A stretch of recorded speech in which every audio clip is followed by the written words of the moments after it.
Thanks, Karen, for that introduction. My cyber quick hit today is going to focus on segregation of duties, a cybersecurity safeguard. More specifically, segregation of security management duties. Our goal today is to establish what our risks are and look at how segregation of duties really helps with mitigating these risks. So, talking about risk and risk appetite, we want to talk about how established risk management practices in banking should extend into IT operations. For example, segregation of duties is a solid foundation for sustainable risk management, as in your chief lending officer would not approve loans, nor would one person be responsible or handle outgoing wires. Yet, when it comes to IT, it would seem that in IT we see things like same person is responsible for setting up and monitoring email, keeps the network running and arranges penetration testing, reports to the board, and works directly with the auditors. So in this session, we're going to talk about the segregation of duties in IT governance. And the reason for that is what we want to do is to identify what the risks are and how do we go about, through segregation of duties, prevent those risks from becoming a reality. So first and foremost, we've got potential fraud, we've got the always human error, we've got security breaches, information theft, and then of course circumvention of security controls. And this recently came out in the news not too long ago. They were talking about the number of human errors that led to security breaches, and it was interesting because for the entire 2016 year, roughly 80+% of those breaches were tied to human error. So that, combined with the fact that the FFIEC has dedicated an entire section of their IT handbook, we're going to use that as part of our guide in defining segregation of duties as it pertains to our risk appetite. There are 5 specific items that we're going to talk about today, but first and foremost, I want to talk about how easy it is to end up in an overlap. So this picture, I feel, describes quite nicely what happens. Both of these bins look exactly the same, with the exception one says recycle, one says trash. In the IT space, it is extremely common for resources within your organization or third parties that you engage to have an overlap in either responsibilities or in skill sets as it pertains to the experience and job at hand, the requirements, and how that's executed. So what we want to do is be clear about who is responsible and accountable for what and to whom. So why do we need to do that? Because this is going to reduce the likelihood of fraud. This is going to limit the abuse and errors. And more importantly, we hope anyways, is that this will catch and prevent the security breaches that everybody is so concerned about today as we see it play out in the news. So how do we get where we want to go? Well, I think this ultimately comes down to setting goals. And specifically, there are 2 goals that I think are kind of key to this process. And we're not going to get them accomplished all at one time. It's not something that you just do overnight, but it is a process. And the goals are: take away the ability for individuals to have conflicting duties. And with regards to these conflicting duties, as your systems administrator who is responsible for executing a vulnerability scan, they should also not be responsible for analyzing and reporting on the results.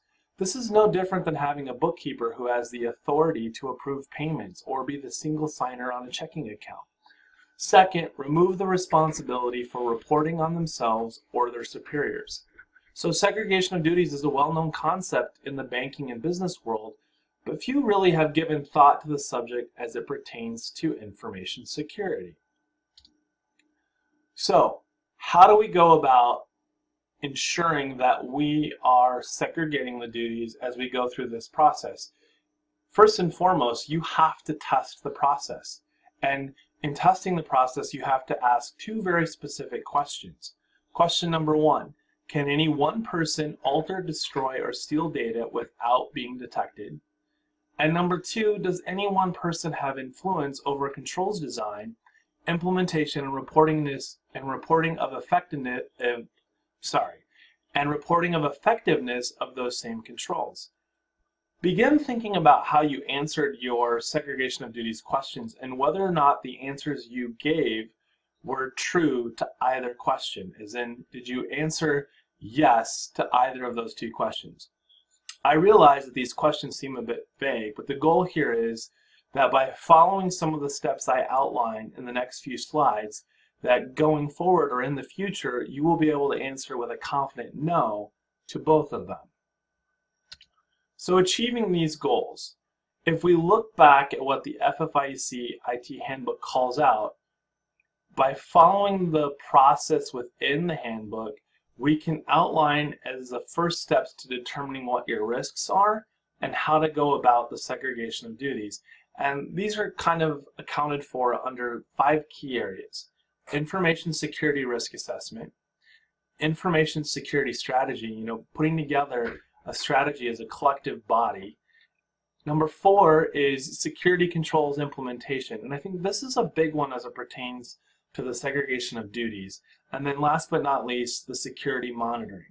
And while all 5 of these are critical in the overall security within your organization and to help define the segregation of duties, I don't want to think that for 1 second everybody's going to be able to just do all 5 of these things, that you have the resources internally.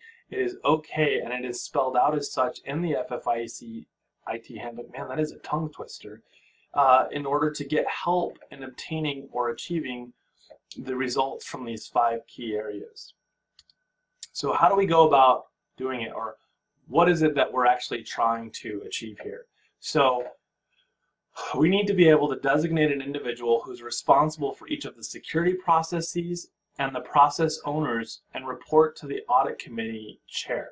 So what does that look like? So whether the responsibility is left to the CIO, the CISO, or maybe the CTO, in any financial organization, the following should be true. This individual needs to understand the infrastructure to the nth degree. You can't protect what you don't understand. He or she has read the FFIEC IT handbook and understands how it pertains to them within their organization. And this one, and I think we're all guilty of it at times, is to be sure that we're leaving our ego at home. So while we're expected to meet all of those 3 requirements, that is really just the beginning of the segregation of duties, and it isn't easy when not everyone at the table has the expertise or experience, but it's not impossible.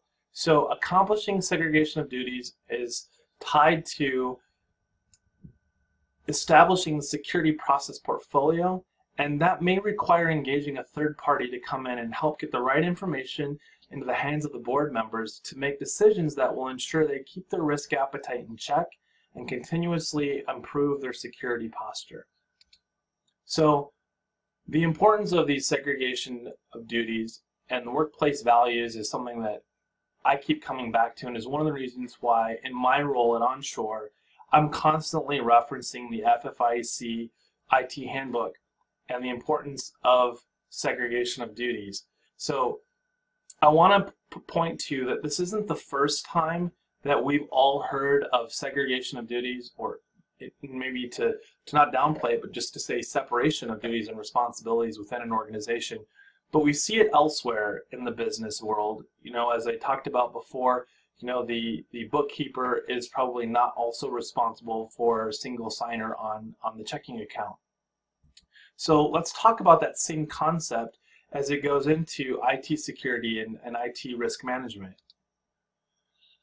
All businesses that are in the financial industry are essentially bound at some level by the FFIEC, and the control techniques surrounding segregation of duties are all subject to review by external auditors. So if that's the case and that's going to impact your organization, then consider that auditors in the past have listed deficiencies in segregation of duties. So why not make it a point to talk to your auditors and find out specifically what they're looking for, so that as you work on your segregation of duties within your organization, you're hitting on all of the items that they're looking for and will be successful the next time they come through for an audit. So the FFIEC calls out governance, risk, and compliance at the corporate leadership level, and then they go into great detail when they started to talk about it at the IT management level. So again, the segregation of duties is key to minimizing opportunity for unauthorized access and fraud. So what else does this imply? Well, this also gets into the whole chain of custody.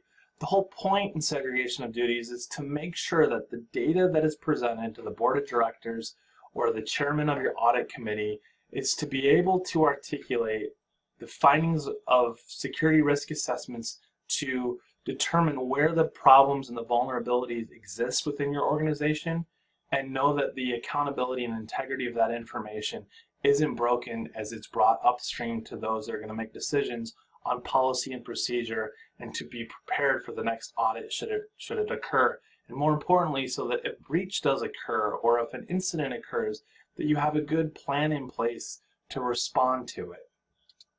So I know we've scrambled through this really fast and we didn't have a lot of time, but the takeaway that I hope you get today is that use the test. There are help from third-party IT security companies. We here at onShore provide CISO mentoring and other CISO services to help when you don't have the internal resources or the experience or knowledge needed in order to do some of this. And it doesn't have to be a permanent engagement. And we find that, you know, engaging a third party often puts businesses in a position where for the fraction of the cost of a full-time employee, they're able to get the information and knowledge that allow them to make the decisions that they need so that you know your risks and can control that chain of custody. So in wrapping up today, I want to tell you a quick story and shift the perspective from operations to management, specifically IT security management. I recently was working with a large publicly traded company, and we got brought in as a result of the former IT director had been buying within his purchasing model, buying equipment, but instead of having it come to the office, it was shipping to his house, and then he was turning them around and selling it so that he could make some extra money. I guess his pay raise didn't go through, and he was angry. But there wasn't any sort of audit controls in place. There wasn't a chain of custody. There wasn't a segregation of duties that would have prevented him from doing this on his own. And this is where the story really just gets started. We came in and we started to do security risk assessments. We started looking at their current IT posture and discovered that the entire C-suite wasn't actually involved in any of the process or procedures as it pertained to security risk assessments, reporting to the auditors for SOX, and it was total chaos. As a result of us coming in and providing them with some segregation of duties and helping them dial that in, they now have a process in place where it's not the responsibility of one IT guy anymore or an IT department. And we've implemented that all of the pieces of the equation need to participate in the decision-making process when all of the information is put on the table so that decisions can be made without screwing up and putting the responsibility and the obligations on one person, putting themselves at risk during an audit, or even worse, breach occurs and they don't even know it happens. So again, that's the story I leave you with.